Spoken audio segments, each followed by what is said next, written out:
Here's my little baby, one of them, who I just adore. What's up, sweetie? Look how handsome he is every day, not just today. These fucking bugs drive me crazy. I left cookies for a mouse that one of the boomslings, that two of the boomslings didn't eat. So I forgot it was on the other side, and it attracted all these flies, and it's disgusting. But this guy still needs a name. So if you have a name, I'd really appreciate you letting me know any suggestions.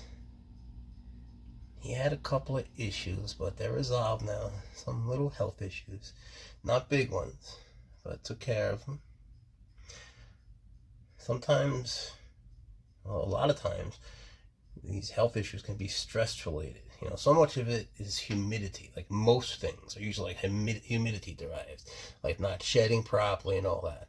But then there's other things like, you know, stress. And sometimes if the snake is stressed out, what you got to do is cover up part of their enclosure so that he's so handsome, so that they can't. You like this side better? What are you doing? I don't know which way to put you. Which way do you want to go? So that they don't get, you know, anxiety from what's outside of their enclosure. But that's my 2 cents. You know, humidity and stress are two pretty big factors in my opinion. But, you know, the other major factor, the most important one, is you. You're the one in charge. You're the one that has to, you know, maintain that vigilance and watch them and love them and take them out every day and make sure that the humidity is right, that they have their water, that everything is correct, that they're not in any poopies, it's nice and clean. You know, it's a whole endeavor. And because snakes are easy to keep relative to other animals, sometimes people get a little bit lax, right? It's easy to get a little bit lax. But I know you wouldn't do that. Love this guy. You should too. You should love him. Give me a name. Give me a name. All right. Thank you for watching. We both. You know what? Let me get you from the other side, buddy. Let me get you from here. All right. There we go. All right. Here you have a death adder. My little buddy. He still doesn't have a name. If you have a name for him, let me know. I call him Mr. Doom, but that's just me playing around with him.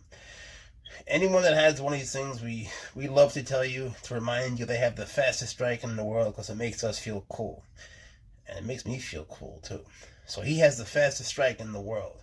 You've seen him do it, you know, it's like they're always just ready to strike. This is the kind of a snake that you'll never free handle. There are people who do with ones from different localities, but I wouldn't even do that because of their shape. You know, it's almost like you're almost always in strike range. You know, like if I were to hold his back here, he can reach me. Even if I were to have him more over this way, where, you know, I probably could be a little bit out of strike range. It's too close, you know, it's too close. It's a question just of degree. And look at them, they're always ready to strike. You know, some snakes just aren't meant to be held by a hand. You know, you don't want to be foolish about it. You know, when I say take them out every day, which I know I always say, but I don't mean take them out and free handle them only. If you free handle them, if that's your choice, then you should do that daily. With someone like him, I take him out every day, but just like this, you know, on the hook. I will sometimes touch him on the tush a little bit. I'll show you what I mean. Come here, bud. Oh, he took a strike at me. If I can get him a little bit more up front, you know, because it's just a little bit tempting. So you see where he is? Sometimes if he's facing, well, his head is too close towards me. See what I'm saying? Like, even though technically you might say out of strike range, I know this fucker could, like, launch and move beyond just the distance when he went from here to here. I know he can move a little bit more. Alright, they're just incredible this way. Look how cute his face is, though. Alright, but there are times when he's more on the other side, and I could just sort of touch him a little bit. You see the tail has that little, looks like a worm. They use that for something called coddling. They move it like it's a little bug, and then a prey item comes, and boom, that's it. Bang, you're dead. And then they stretch out. They die pretty fast, so still you feel. Sorry, he's got a thing. Alright, baby death adder. He's very clumsy, but he's also very fast. And you know, they have the fastest strike in the world. Here's hoping that you never have to deal with one. And they also, like, they're also definitely the fastest snakes in the world when it comes to moving backwards. I don't mean moving their whole body, but in terms of, like, say this is a death adder, they can do this or this. They can't do this faster than any snake in the world, but they can move, you know, within their body length faster than any snake for damn sure. You should see when he moves backwards. It's just as fast as forward, if not more. It's interesting. But I love him. You know, he wants me dead probably, but I still love him. Anyway, I'm gonna actually gotta work with him a little bit more. Okay, all right. You fell. Look, people fall. How are you, baby? She's out for her little training session, just to chill. One of the things that matters when you get to free handling them is, like, if they're grumpy, which she always is when she first comes out. We're okay now, though, for the most part. See, she's still hooded. You know, she's not playing. She'll fuck me up. Is to have as much of them feel as much of you as possible. So, you know, if she's going cuckoo, you know, you're going to start to just switch hands. See, now she's feeling more of me, right? And then you grab a little bit more. So the more of you they feel, the more they chill out. Look how pretty she is. Oh, hood up. Man, every time I have her here, Precious really wants to eat her. She's cute when she's hooded, but, you know, it's not my goal to have them hooded. It's my goal to have them calm. And the hood is like a, you know, like a rattlesnake's rattle. It's saying I'm not calm. So she needs to feel a bit more of me, you see.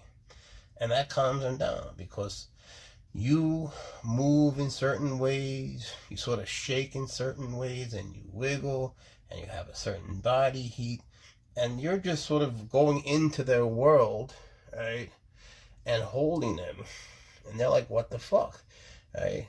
Unless you're doing it every single day. Even then, you get the situation, you know, which is pretty much the same, which is, you know, you're breaking up my daily routine. Even though you did it yesterday, I was just sitting here chilling, and here you are, right? Why?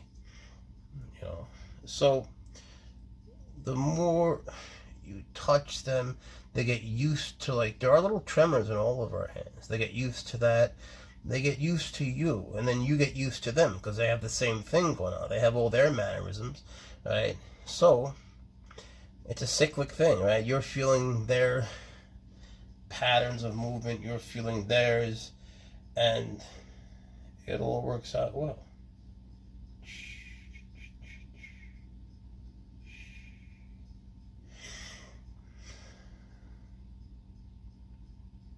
This time together is so important, I can't tell you, you know. And if you are scared of free handling, just never do it. You know, if you're scared of it, you shouldn't do it. That's just doing a disservice to you and to the animal. Why would you do that? You know, it takes time. It takes a lot of love. It takes a desire to know them in a different way that involves touch. It's a whole different thing than just looking at them as a plant or a piece of artwork. They're not. People call them living art. I don't say that. There was something else I was going to tell you, but I think you can wait. I don't want to, you know, bore her if she listens to. But you can see she starts to come down, you know. She was out for a few minutes before I turned on the camera, but, you know, when she first gets out, she trips, and then this happens. She starts to just sort of stay in one spot, and she hoods down, you know, and then I have to move her, because if I stay still like that, the way she might want me to, even though that's good in the beginning to gain their trust, you can't count on just staying still all the time. You know, what happens if she gets used to your staying still, then you move. You know, people who take out their snakes once a week and they stay still, then they move, you're going to find that the snake might not like that too much, right? So by doing it every day, you expose them to all different types of body movements, being still, moving fast, moving slow, and then they're never really surprised, you know? They might be surprised when you first get there, because maybe they were having a nice dream and you wrecked it. I don't know. But it is something special when you get to the point of an interaction where, oh, you remember Shakes, my boy. Isn't he looking handsome and gigantic? Oh, he's looking at one of my boom slangs.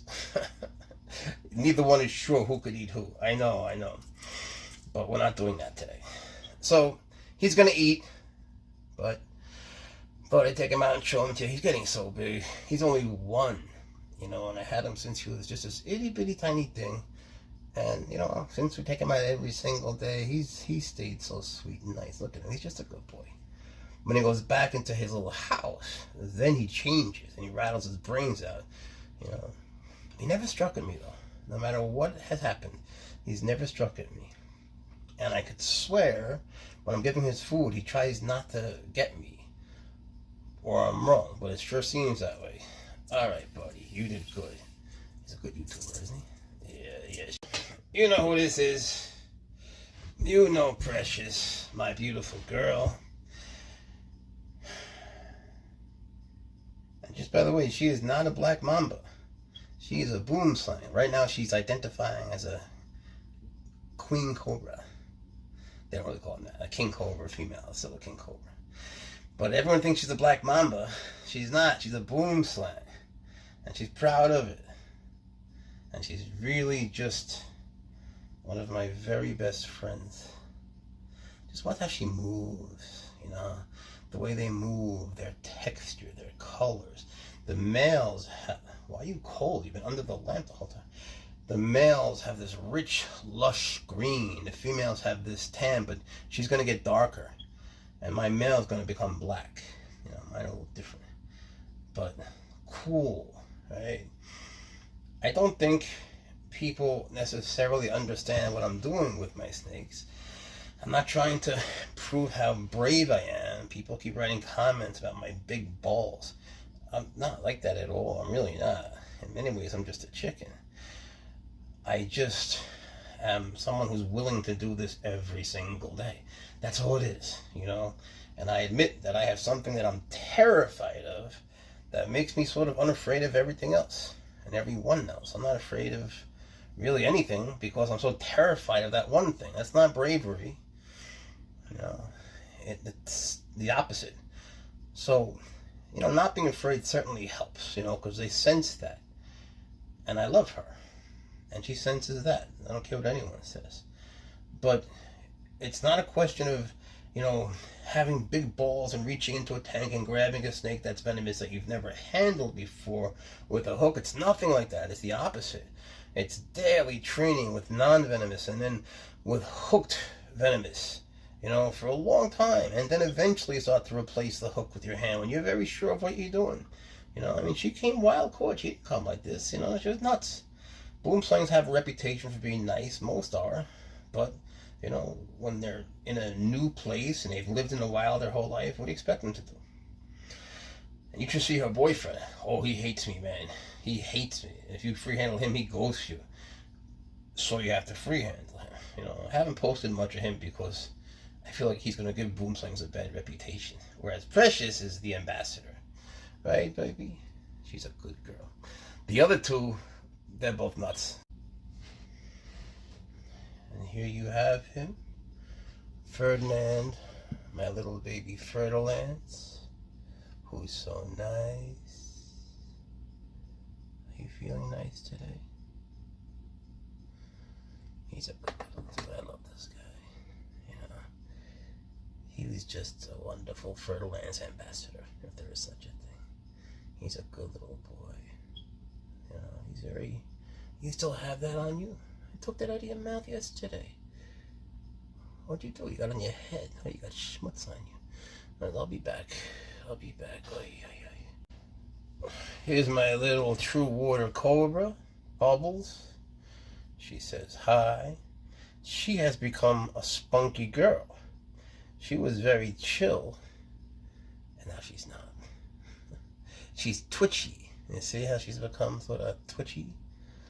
Which makes it all the more important to work with her. because she's scared, and we can't have her living a life of fear, can we? No. And normally the keeper will get scared if the snake is scared. And nobody means to hurt anybody. It's just fear. The snake is scared, you're scared. Nobody's being aggressive, everyone's being defensive, but you could be defensive and have the other person defensive, or the other being defensive, and then poof, someone's being what seems aggressive. They're just being defensive. You know what I'm saying? So you wait for your moment. You see how right now I would be within striking range if I were to go there. So she'll come up the hook eventually. Well, she's starting now. See, she's coming up the hook, and now she's out of range. So what I want to do is be the hook. You want to become the hook, and for a few different reasons. They don't bite what supports them, usually. You see? So she's okay with this. Now, if I were to put my other hand there, she might go for it. But they don't bite what is giving them their support. They consider you like a tree or something. So she's twitchy, but and elapids, sometimes they just bite you, like Mexican king snake. Sometimes they just bite you. But all the more reason to keep switching hands. Let them feel as much of you as they can. Let them come to trust you more and more, because she gets twitchy after she eats, and she stays away for a few days. So you can't be scared. If you're scared, you'll get bit. If I was scared, she would bite me. You see that she's twitching, and I'm not, not that I'm brave. It's not that. But you see how she's like chilling, because I'm not twitching. If I were to twitch when she twitched, I just switch hands when it's necessary. I don't mind having her in one hand. I just want her to move as long as much of me as she can. I want her to touch as much of me, and I want to touch as much of her as possible, so that if that happens by accident, which it will, or on purpose, which it should, then she won't get scared to death. See what I'm saying? All right, you get it. Beautiful girl. All right, here's a longhorn viper who's sitting on the hook funny, making me a little nervous. And you can see how beautiful she is. And every time I take her out, I tell you the same thing. She is so hard to hook. And I don't consider myself terrible with the hook. I'm not terrible with it. But man, she can move so well using her rocks as leverage. They live among rocks. Precious wants to eat her so bad. She's too small. But once you get her, she seems to recognize that she's on a hook and doesn't want to fall. And then she forgets and falls. So I always sort of worry about her. Now, she's more flighty than bitey, but she went for me today. Yeah, you did. Because she's so scared when she comes out. Can you see her horn is getting bigger? That's just scales, really. But she's so pretty. Let's see how she's doing. Now, a bite from these guys is bad. I have snakes. Pretty much all of my snakes will give you a bad bite. But sometimes people underestimate these guys, which you don't want to do. They don't have the worst bite, well, of the snakes that I have here, but I have all sorts of murderous animals. But I have free held her just for a few seconds here and there. I don't like to do it, of course, when she's scared. I like her to calm down first, and then we mess with it. But since she went for me today, it's important to make some progress. The temptation, of course, is to say, oh, she's in a bad mood. No, that's when you have to work with them and calm them down and help them to understand you're not the enemy. Let them feel you, support them like this. Get to a place like this, then go back to this. But the thing with her is she falls. Once I have her, she trusts me too much. What are you doing? You're gonna fall. I gotta plop you. I got you. Because you're crazy. See, you're tripping. She doesn't like being tailed. Well, calm down so you don't fall, crazy. I'm not gonna hurt you. You have to help me, though. You have to stay up by yourself. Hold yourself up. Why won't you do it? She's crazy. See, once I hold her, she depends on me to hold her totally. Well, I'm not ready for that yet. You're not ready for that yet. Let's see how the beautiful pattern is. Now you hold yourself. You have to hold yourself up, silly. Oh, I don't trust that. No, hold yourself up. Do I deserve this? Look what a big boy Shakes has become. He's going through his growth spurt. He's one. He's gonna go back. Yeah, he's one, and I had him since he was a little bitty piece of linguine, and look at him now. He's gonna eat today. He's going through this real growth spurt, you know, where they get a little cranky, and so this is the time when it's most important to handle him so that he knows, under any conditions, he is safe with me. And for you as a keeper, if you're a keeper, it's important for you, if you happen to be one, to understand that it's as much for you as it is for him. It'll help you to understand their movements when they're in different moods. So handle them every single day. Just like if you're driving a car. If you drive it and you say you're learning how to drive, the more you do it, the better you get, the lower the risk. If you just, one day steal your dad's truck and you have no experience, you might have a bad experience, I love this guy. And I gave him a mouse, right? He kills the mouse and then doesn't eat it. Like, what the hell is that? He's holding out for a rat.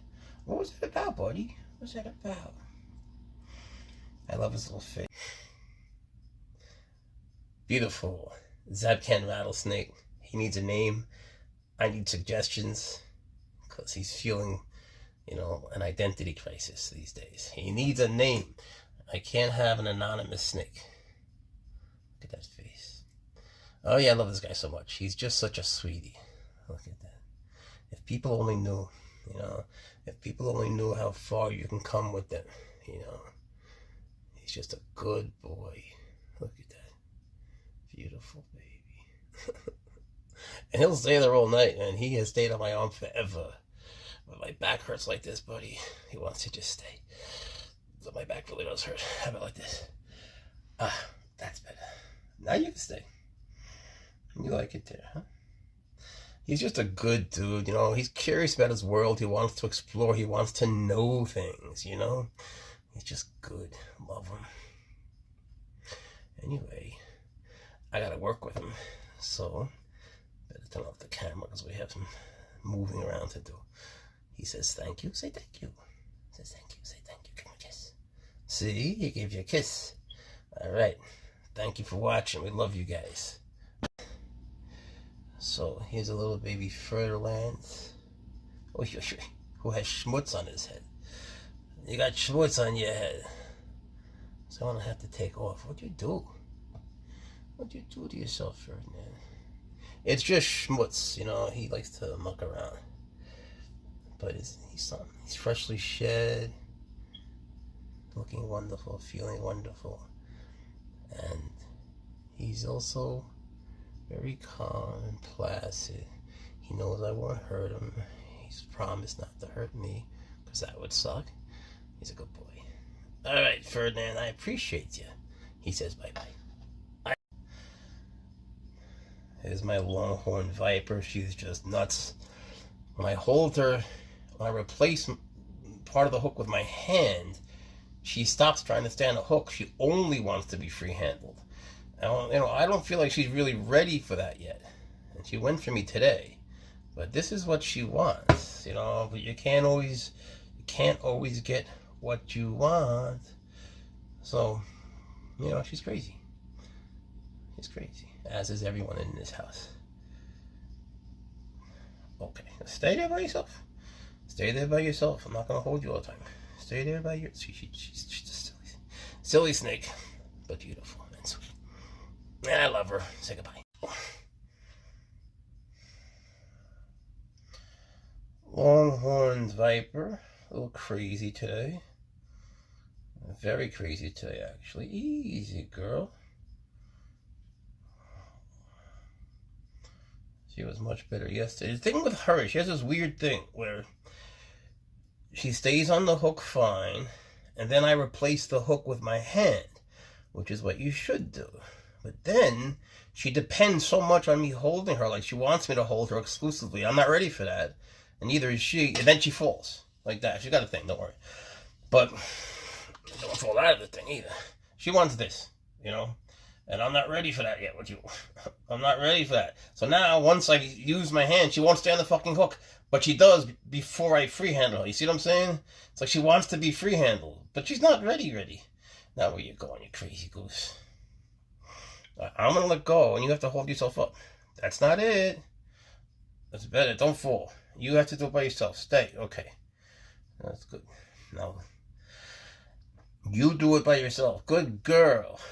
See, it's a funny reaction. Most snakes don't do that. Most snakes, when you handle them a little bit, you know, they let you handle them a little bit. It's not like they're gonna suddenly give themselves all to your hand. She does. She suddenly is like lying totally in my hand and is willing to lose the hook. Like she wants to be free handled.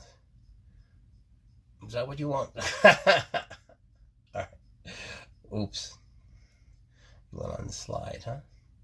She's a good girl. I love her. But she still fucking bites, you know, and you have to ease into it. And she's not down to ease into it. She wants to jump into it from the deep end, not the shallow end. And that's not right. We can do it here and there. You know, but now, see, now she's like totally depending on me. That's what you're a weird snake. Go down here.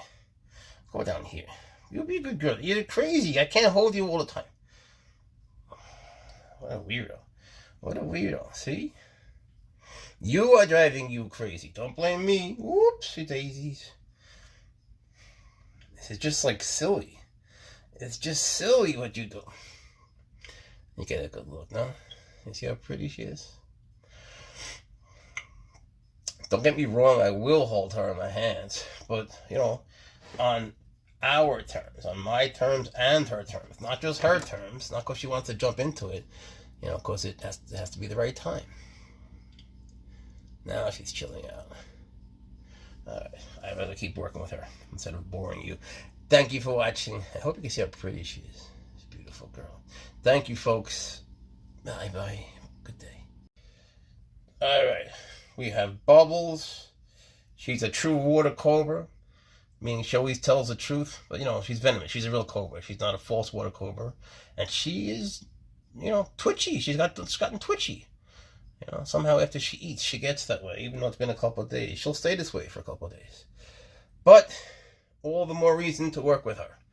And she is beautiful. And this particular species of cobra is so underappreciated. They're wonderful. You know, it's not that hard to feed snake fish. It's not like it's hard to get fish, you know. So I love her. I just have to work with her every day, and that's my responsibility. Anyway, thank you for saying hi to us. We say hi to you. We hope you have a wonderful day. Bubble says goodbye. Bubble says goodbye. You're a good Speckles, the spectacled cobra, checking in to say hi to you, because she loves you, and because she's cute, and because, look, walk, she gives you a kiss. Can you see she has a smiley face on her head? If you look carefully, she has a smiley face. Yeah, there's some bugs in here still, because there was a snake, one of the boom slimes didn't eat its mouse, and so I gave it my cookies, but I forgot the cookies were there because it's on the other side, so some flies came. Anyway, she says hi. Now she says bye. Thank you for watching us, Speckles. You did it. You guys know Speckles, the Indian cobra, or you can say spectacled cobra, who's such a good girl. A lot of people have been commenting on different social media platforms about how brave I am. And I really wish that were true. They say I have big balls. I don't. I wish I did. No big balls. The thing is, I just insist on working with them every single day, you know, and I am not brave. Don't think that. You might think that. Thank you for the compliment. It's just not true. The truth is that I'm scared of one thing in a way that you probably can't imagine. Just absolutely terrified. And so compared to that, I fear nothing. Nothing. honestly, nothing. What could they do to me that's worse than that one thing? Nothing. So I don't want to say what it is, but it allows me to not be afraid. It's the opposite of being brave. So I guess there's a benefit to being able to sort of be relaxed around them. But it's not a question of being bold and brave and reaching into a cage and grabbing a snake when they least expect it, or picking it up with your hands from the ground. It's nothing like that. It's the exact opposite. It's daily drudgery, you know. They're so much, it's just on a very human level, you know. If you have one snake even, you're going to have to make time every single day. Otherwise, the chances of getting bit go up, not down. If you do it every day, then you're learning, the chances go down. So please don't make that mistake and think that it's a question of courage, because it's really not. I just be honest, I'm not courageous. I'm telling you the truth. You know, I'm just mentally fucked up because I'm so afraid of this one thing that nothing else bothers me. Right? That's just what a fucked up person would say. It's the truth though. But there's that, which sort of calms me, and, you know, just to explain me, so you don't think I'm brave and you think that's the right route, because it's not. The other part is that I do it every fucking day, even though, you know, I'm very busy. I have a lot of things, you know, I work, I go to jiu-jitsu, I have other animals, I have swaggers, and, you know, tons of snakes, and they all need their time, they all deserve it. So it's hard, man. On a very human level is where the success to this lies. You know, making time, budgeting time, relaxing, maybe learning how to meditate, how to be still and calm yourself, you know, whatever works. Yoga, Aikido, Tai Chi, whatever. Anything that helps you relax, do it. You know, don't take a drink. That's not the way. That's like the one thing. You don't want anything like that. Nothing exterior to you. But whatever works for you, whatever calms you. And then going back to what I was saying, let them feel as much of you as possible. You know, just see how we're moving around, switch hands, so that's not going to be a thing, so that if you do switch hands, it's not going to traumatize them. You know, don't tease them, don't try to get them to hood up, try to get them to hood down if it's a lapid. And watch, you know, watch carefully. If they huff and puff, you stop. If they hood, you know, you respect that. And, you know, there's different degrees of hooding. Sometimes they just hood, but usually it's a sign that something's up. What are you hooding for? What are you hooding about, huh? You know, when the hood is up, it does have certain advantages in terms of movement. There are things that they can't do with their body. I'll make a video on it. There's some things that they just can't do, and you could sort of monopolize on the fact that they can't move from certain positions to others. In any case, she says, have a good day. I say, have a good day. And we both say thank you for watching Speckles. That's her name, by the way. Speckles, the spectacled cobra. Is a good girl. She loves you. Mwah, she gives you a kiss. Yeah. Okay, thank you. Bye-bye.